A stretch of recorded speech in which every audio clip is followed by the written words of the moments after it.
我们持续要来关心是中美之间的战争。现在呢，大陆又祭出了另外一张新王牌，是我们都没有谈过的隐形王牌。这回要逼川普来低头了。它是什么呢？美国700种原物料的这些药品原料的药都是被中国大陆所掌握的。接下来我们会来关心几个病状哦，包括了心脏病、癫痫患者，恐怕在美国会面临的是无药可用的一个窘境吗？今天会做解答。火线话题3条，今天会一起来请来宾帮我们做解答。第一个，中美现在心理战升级了，大陆手握的就是所谓的这种原料药杀手锏，700种美国药的命脉都在北京的手上，川普会不会被逼着跪地求和呢？确实，美国现在的医疗体系可以说是命悬一线了，包括这个很重要的几个药品，抗生素、心脏病、癌症药，全部都是靠大陆来做供应的。北京断药的话，美国人还吃得起这些可以说是救命的药吗？美国的医疗费用在同时间呢又不断的飙涨，而且这个药越来越贵了。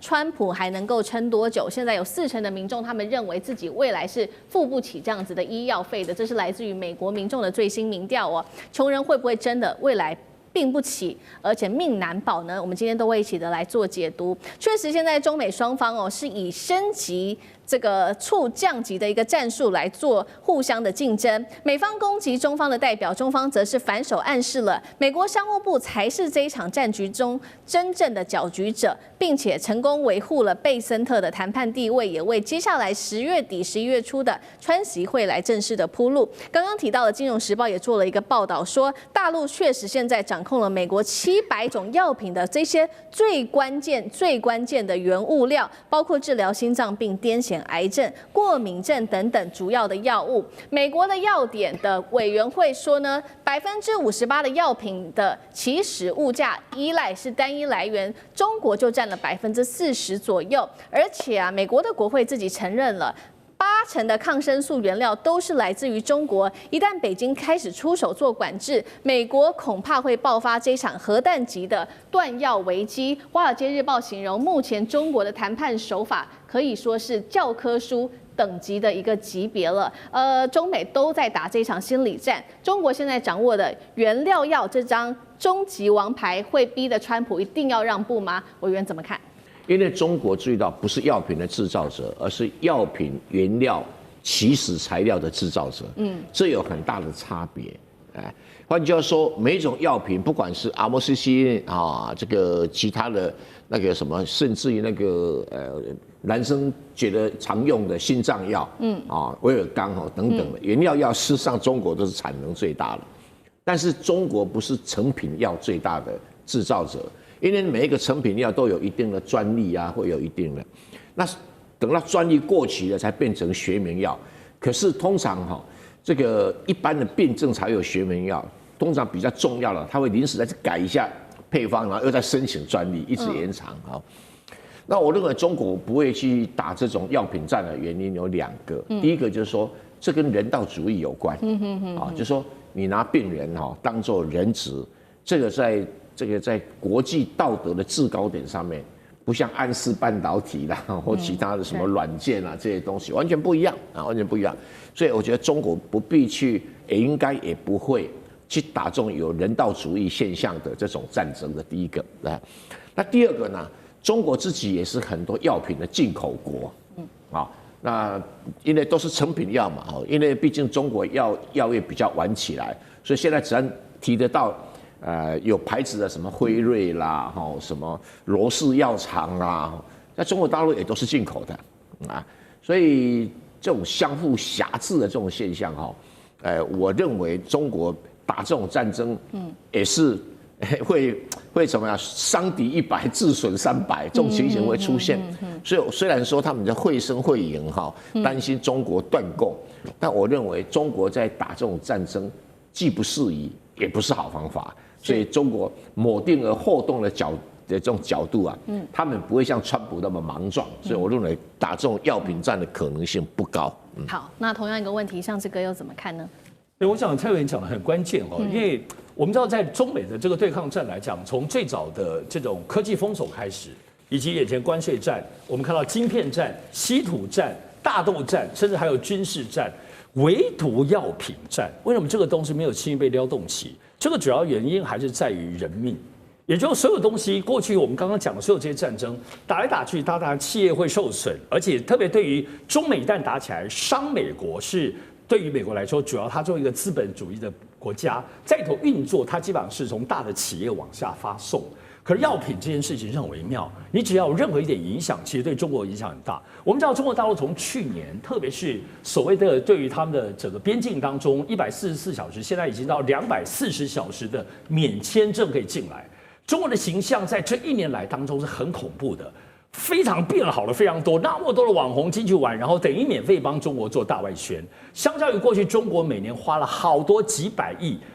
自己做英文频道，自己做大外宣都没有用，还不如就去年就是开放这个部分。所以中国的形象在各方面，在民间全世界的民间形象有大幅度的改善。中国自己大陆现在也在盘点统计这个。所谓这个形象舆论改变这个部分对他们造成的正面影响，所以如果药品战这种东西直指人命，而且这东西的时候会被其他国家拿来做宣传的时候，我们看到为什么最近那么多的欧美媒体在谈这件事情。其实他就想要触动这一点，而一旦触动这一点有惊慌性的话，乃至有任何一点点某个药品现在断供了，而且如果是中国断供，随时就可以来抹黑对于中国人命这个部分的形象。而且各位要注意哦，其实坦白讲，美国人不是笨蛋，就已经知道中国在药品的原料当中是大宗，还有一个是印度。其实不止中国啦，我们现在看到的很多药品的原料供应当中，印度也是大宗。在感觉上，作为所谓中国握有这个药品原物料的时候，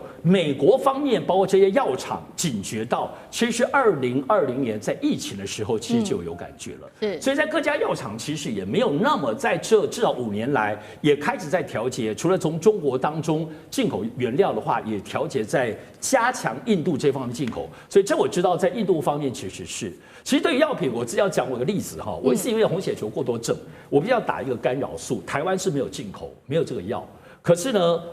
中国大陆其实也没有，可是中国大陆自己他们学名药生产了，所以其实我上个礼拜就专程飞去大陆去看诊，然后去最后挂号之后可以批药拿那个干扰素是，所以我就知道，其实对药品这件事情，它就不是一般的东西，它不是买稀土买晶片，对于任何人一个人来说，那个部分的命悬一线这件事情，所以因此在中美方面，我不相信，我也认为中国不会轻易的把这个拿来作为在中美或甚至跟其他国家的对抗上当中作为一个武器。是。打这个药品战对于中美双方来说，真的打起来对双方都不利哦，这是有关于人命的。那另外一方面，其实呢，美国人要担心的不仅是会不会打药品战，另外一方面还有就是现在美国人民啊，这个接受的医药，他们认为这个负担的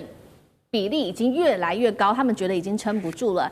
最新的民调，40%的美国人是极度担心未来无法支付所需要付的这些医疗费用或者是药物。那穷人会不会未来在美国？有没有可能真的看不起医生，吃不起这些救命的药呢？美国明年会随着通膨，它的医疗费用变得更高吗？厉将军又怎么看？我们知道，如果说是没有药的话，你有再高明的医术，你都救不回来的哈。然后，所以说药物来讲的话，在这个需求方面来讲，你可以列为一种刚性的需求哈。尤其是说这个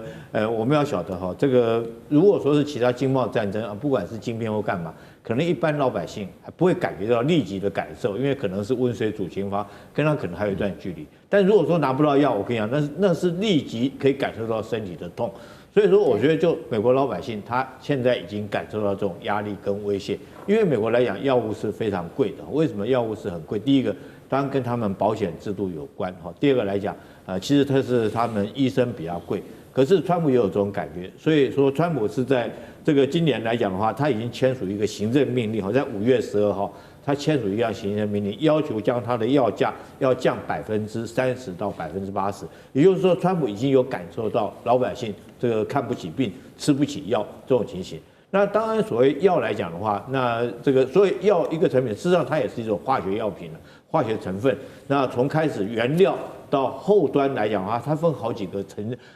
制成来制造。那原始最初端是在中国方面制造。为什么中国制造呢？因为那些化学品来讲，很多是属于这个成本是高成本，但是高污染的东西哈，如果说你没有很好那个利润来讲的话，是没有利润可图的。所以美国跟其他国家、欧美国家，他们不愿意做这个原料的部分。当原料做完以后，可能再到后面的国家，比如说加拿大啊，或者是我们刚刚讲的印度哈，欧洲国家才是后端的制药的这种工程在后端制药。所以中国卡到的是前端。那当然我也认为说是中国这是人道的问题了，不至于说是拿人命来当做威胁手段。但是我们要注意到一件事情，为什么现在这件药物管制是美国先讲的，反而不是中国先提出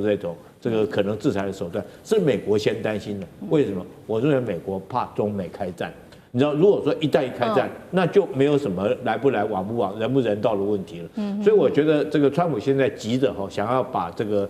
制药的这种生产的产业链移回自己美国哈，主要是不是考虑到万一这个不管是中美或甚至于是俄美哈，如果万一发生战争来讲的话，他们美国的人民还是必须要有所这个保障的。在这种状况下，我觉得川普他必须要思考的是这个问题哦。当然，美国有没有能力将这个制药整个产业链移回美国？我觉得问题还很大，因为就像我刚刚讲的，他如果说美国是一种资本主义社会，如果说商人来讲，制药厂商他无利可图，对，他可能就不会做，因为这个原始最源端的利润其实是不高的。那在这种之下，他们这个愿不愿意将这个厂位移回美国？那考验美国他们自己国家的一个观念。好，谢谢厉将军。那我们休息一下，马上回来。地缘政治、美中之争、战略价值、强权崛起、小国生存。